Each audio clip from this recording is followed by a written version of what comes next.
right, so we'll go ahead and get started. Thank you for joining. This is the first of our two February PO monthly call options.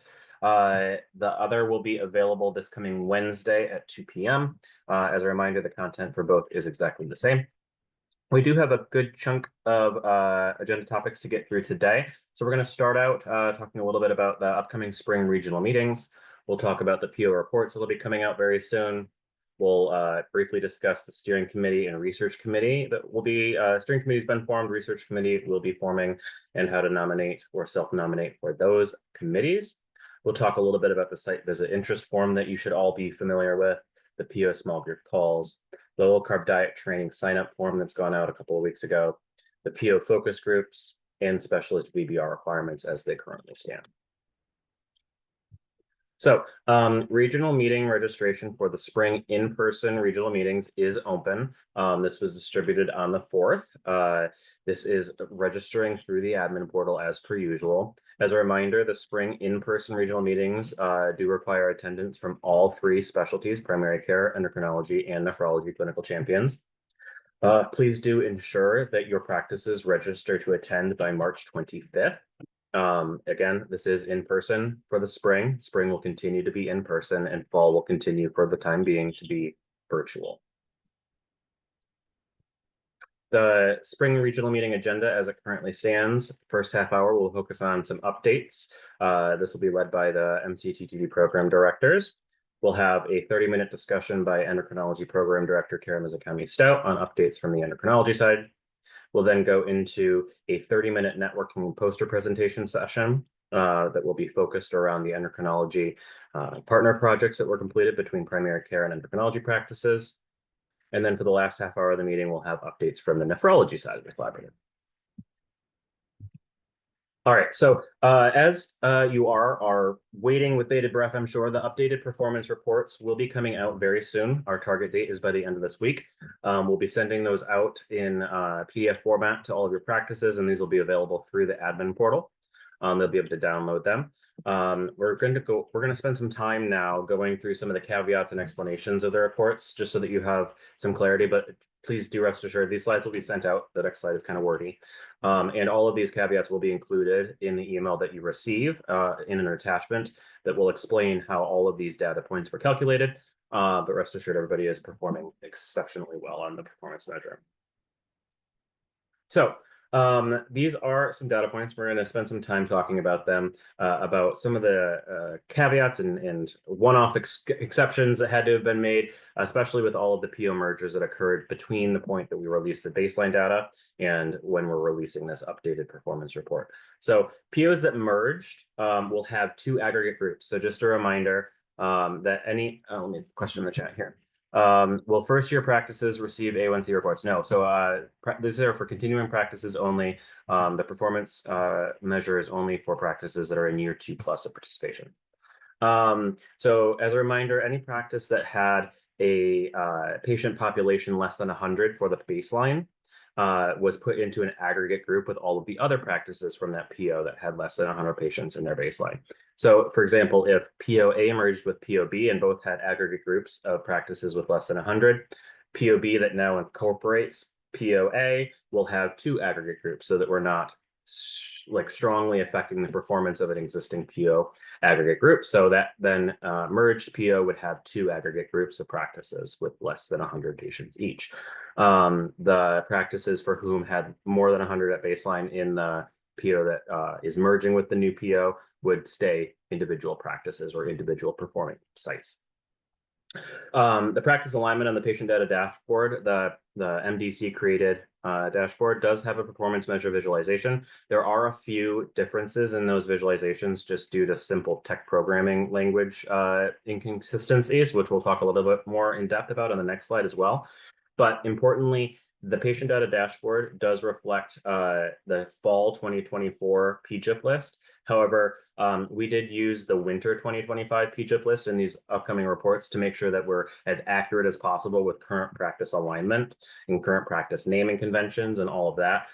We did that just so that we can make sure that we're as up to date as possible in these reports. So that's one caveat that may differ in these reports from what you see on the patient data dashboard. We've also reflected any PO or practice name changes that have occurred between that fall 2024 PGIP list and winter PGIP list, and there have been a few. If a single practice, meaning not a PO merger, so if two POs that were separate at baseline and continue to be separate now, had one practice move from one of those POs to another PO just in normal practice changes as often occurs, and they had less than 100 patients, they will now be included in their new PO's original aggregate group.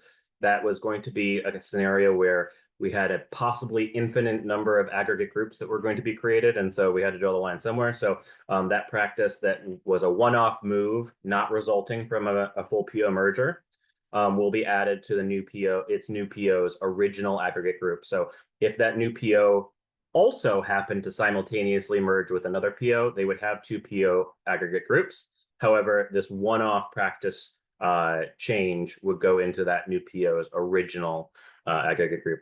It's kind of semantics, but we want to make sure that that's clear.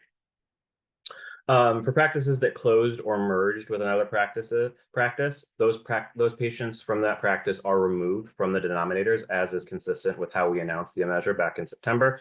We want to make sure that we're keeping with that original plan and not adding any new patients to denominators during the performance year to practices for whom they were not already in their baseline measures back in September.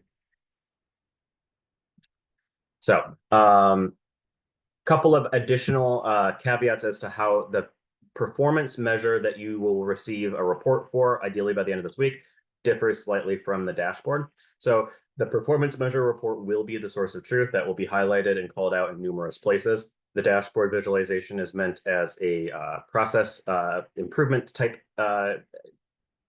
tool so that you can see actual patient names there. Another question in the chat here. Do we need to use this new report for A1C review, or can we keep using the original? So this Blair will report out on the practice's current performance. And so it'll include the practice level performance measure. So like how many patients are meeting it versus not meeting it. You can continue using the baseline report for patient identification. Absolutely, because again, we're not going to be adding patients to that denominator. And so you can that source of patient names will continue to be accurate, could only actually decrease, not increase. So that's perfectly fine to continue using that. If you're using it to, for example, look up patients in your own internal medical record systems, that's fine. Just recognizing that whatever A1C were reported on that baseline in September will likely have changed, assuming that patient's been seen again. And that's the purpose of these updated performance reports. So with the data differences between the performance reports that we'll be sending out to you and what's available in the dashboard.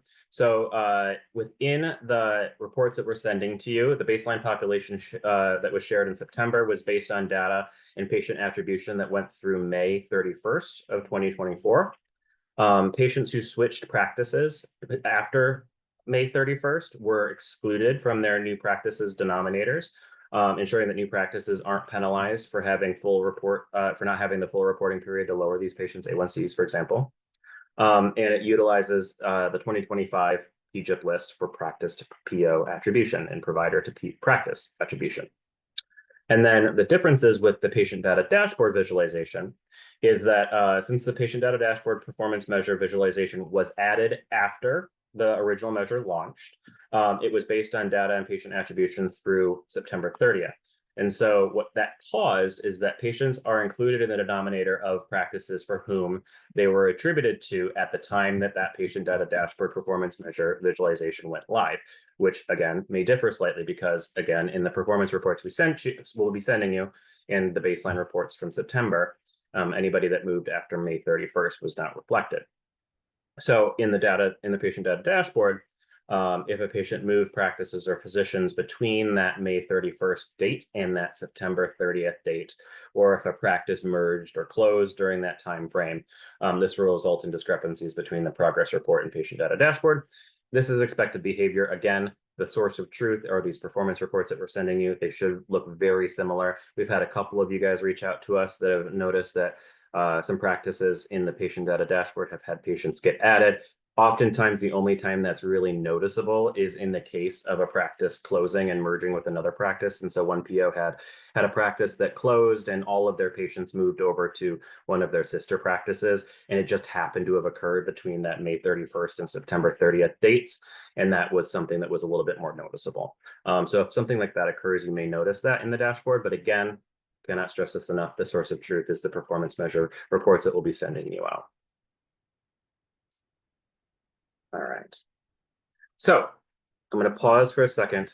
That was a lot. These slides will be sent out, and all of this information, again, will be included in the email we send you along with the performance reports. But are there any other questions before we move on to steering committee nominations? Hey, Jake, it's Peggy Yeah. Beth. Hey, Peggy. Hi, I have a couple questions. So when I was Absolutely. looking at the data that came in just a couple weeks ago, so I want to be sure that we are measured, or the offices, the PUs are being measured on performance and not overall. Is that correct? A performance population? Because there was two. There was Correct. the overall Yes. population and performance. So they are being measured by on You're referring to performance. the patient data dashboard, correct? Yes. Yes. They're being measured based off of the performance population. But again, when you're on that performance population on the patient data dashboard, that's what I'm referring to by having slightly differences, might have slight Mhm. differences from both the baseline reports that you received in September and the Mhm. updated version of that we'll be sending you ideally by the end of this week. Mhm. The idea behind having both of those visualizations on the dashboard is so that you can look at the criteria for the MCTTD performance measure narrowly within the performance population. So yes, the answer to your question is yes. And then secondly, we included all patients as an option to view so that you can see that criteria, but on a broader scale for your own Mhm. informational purposes. Okay, got it. And that's the overall population is all the patients. All the Okay. patients we have for your practices. Yeah. Right, right. Now, the other question I have is for those aggregate offices. Mhm. Okay, so like for instance, with OPNS, we have three. Yeah. Okay, whose population was less than 100. Yep.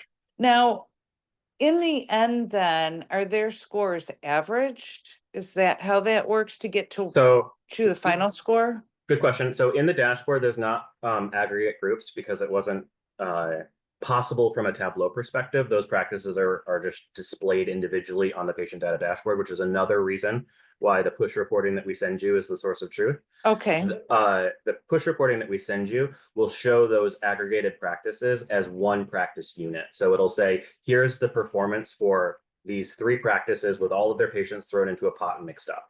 And so it's not an average of three practices performance. It's that we take all of the patients from those three example practices and report out on their performance as one entity.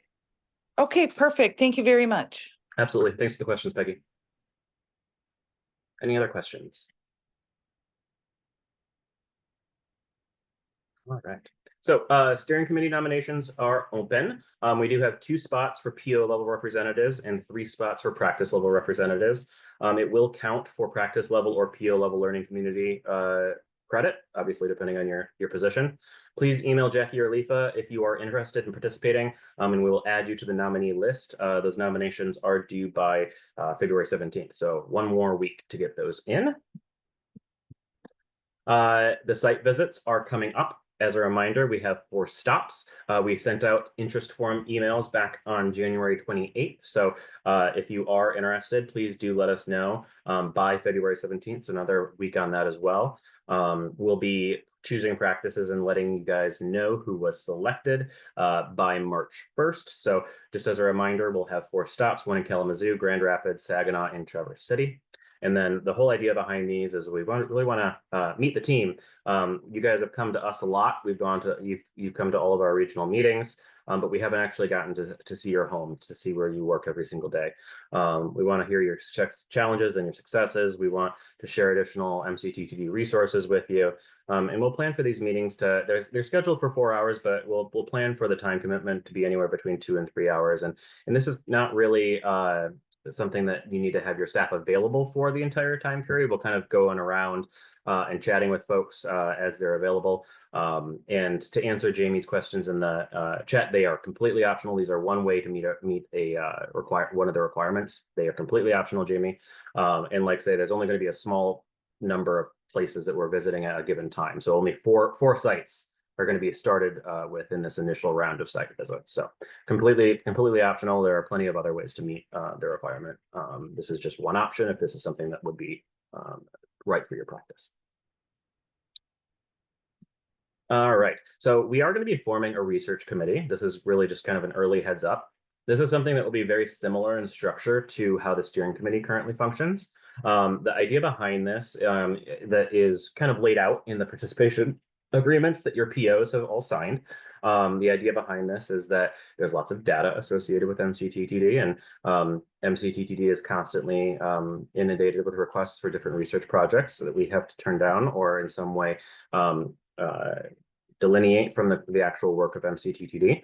And so the charge of this research committee will be to represent the interests of all of the participating POs in the collaborative, and make decisions for the collaborative as to how research could potentially use any data associated with MCTTD participation and providing and looking out for the interests of the POs. And so this will be something that will be soliciting members for participation on as well. The exact details will be to follow. This is in the early stages right now, but this is just something that we wanted to make you aware of and announce, because that is something that is outlined in the participation agreements, that that is how it should be structured, and we want to make sure that we're going about this in a way that is representing the best interests of the entire collaborative. PO small group calls are continuing on, and so we've completed one so far with a few additional ones to come here. Just as a reminder for everybody, the purpose is to really facilitate that conversation between POs with similar attributes, instead of just with MCTTD like we've done in years past. So we want to make sure that POs that may have successes in certain areas are able to share those successes with POs that may have struggles in those same areas, and vice versa. And with that in mind, our discussion topics are kind of the meat and potatoes of trying to make sure that this collaboration is occurring. So what are the things that are going well for you? What are some issues that you're encountering? What implementation support do you need, either from MCTTD or from your colleagues and peers at other POs? And thoughts and input on potential future performance measures. And so this is another opportunity for you guys to have your voices heard as far as what performance measures may be appropriate for the future. So these are our 4 groups. One again has occurred. Our next meeting is tomorrow. We'll be meeting with GMP, Primary Care Partners, Lakeland, and Metro Health. Then we have 2 more groups later on in the end of February. All right, so this is another just quick housekeeping reminder, the low carb diet workshop. So this is, as a refresher, is the more intensive week-long low carb diet counseling training program. This will be 5 sessions from every morning from 7 a.m. to 8 a.m. each day for a total of 5 hours. It'll be led by Rina Hisamatsu and a couple of guest speakers, and it will be focused on really kind of getting these folks up to speed quickly on integrating low carbohydrate diet education and patient counseling into their practice workflows. So the interest forms are due today. This is kind of the last call. The interest form email was sent out originally on the 27th of February. So if you or somebody in your practice is interested in participating, please make sure to get that interest form submitted today. Due to a small size available within this, we want to make sure that we're doing collaborative type classes.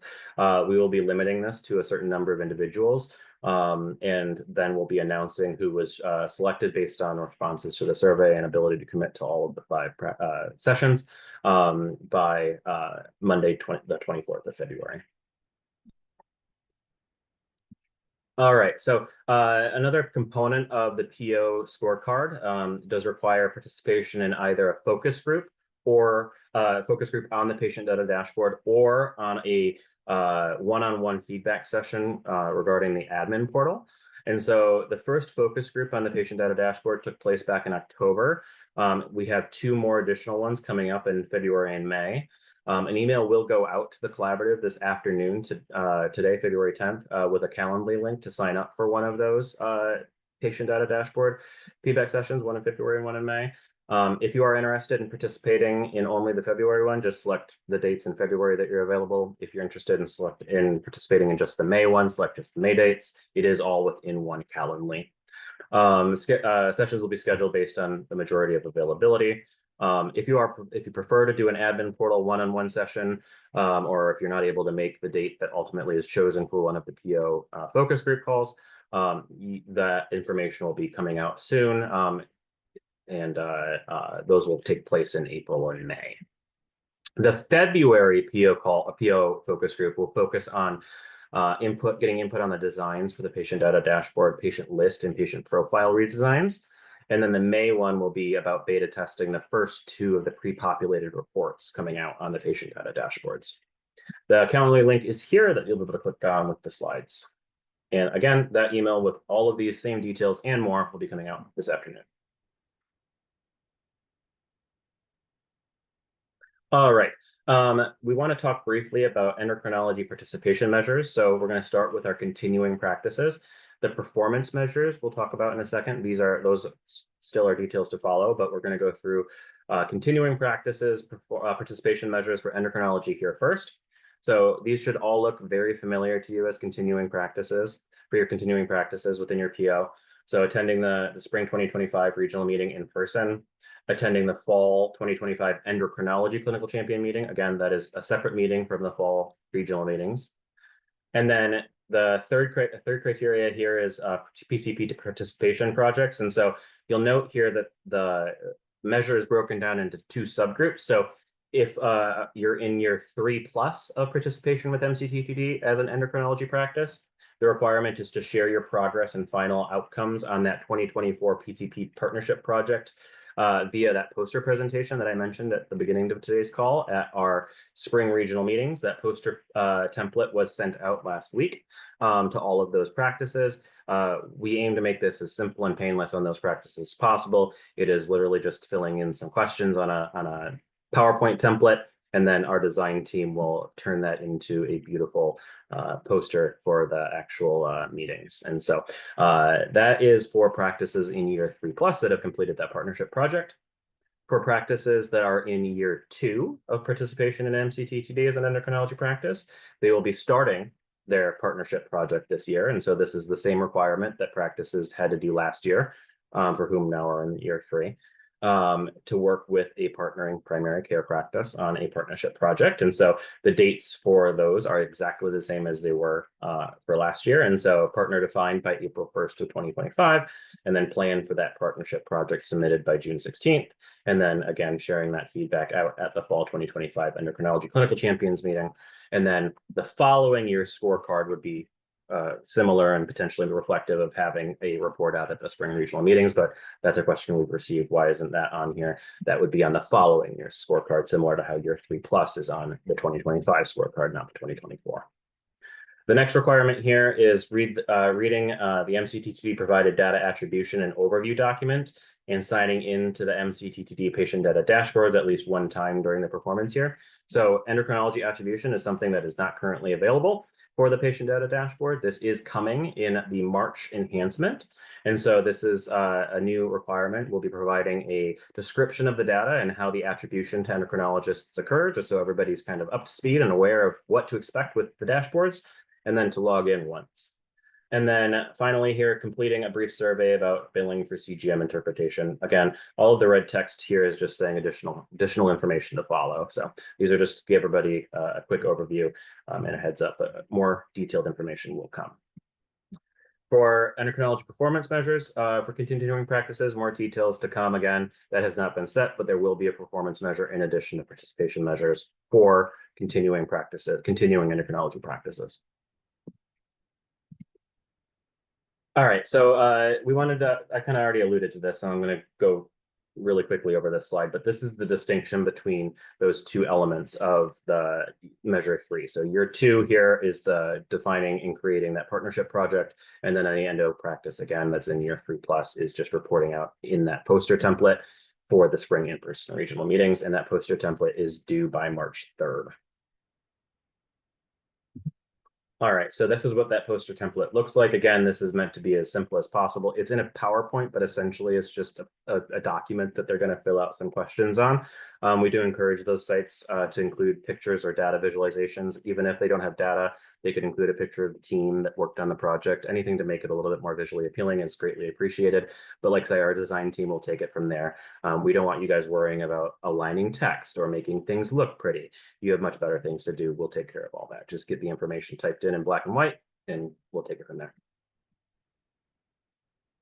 All right, so endocrinology participation measures for new practices. These should all look very familiar to you as well, but these will pertain to the new practices that you've enrolled for this year in endocrinology. So identifying a clinical champion and practice liaison, completing a brief survey about billing for CGM interpretation, participating in an onboarding call with the MCTTD endocrinology program directors, attending the spring regional meetings, reading that provided data attribution file that we just talked about, because they will be the first endocrinology cohort that will be joining after having attribution, and then attending the fall 2025 endocrinology clinical champions meeting. Again, all pretty straightforward. So again, same for the nephrology performance measure. Nephrology performance measures will have one this year as well for continuing nephrology practices, but more details on this to follow, just like endocrinology. Nephrology participation measures here. These should look very, very familiar. Same language almost in its entirety to endocrinology. Attending the spring regional meetings, attending the fall clinical champions meeting, participating in a discussion about the 2024 PCP partnership project, signing into the dashboards, and then completing that survey regarding urine albumin, creatinine procedures. And all of these items will have individual emails sent out with individual links, especially when a survey is tied to them. All right, so one of our last things here, Blue Cross Blue Shield has asked us to give a short presentation at PGIP Quarterly about 2024 MCT2D successes. Dr. Lauren Oshman, our program director, will be speaking from MCT2D's perspective. But Blue Cross would love to have a MCT2D PO present for about 15 minutes or so on any successes or barriers that they've overcome as a result of MCT2D participation, and attendance in person at that PGIP meeting is, I know, something that the POs typically attend anyway. So this could be a great opportunity to meet your PO level learning community requirement. If you are interested in participating alongside and presenting alongside Dr. Lauren Oshman on this topic at PGIP Quarterly in March, then please do email Jackie and let us know, and we'll get you signed up. Ann Harris asked a question in the chat. Is it possible to view MDC logins to confirm that metric is met? We have the ability to do that. And so, Ann, if, as we near the end of the performance year, if you want to just shoot us an email and ask which practices have logged in and which practices have not, we can absolutely share that information with you. All right.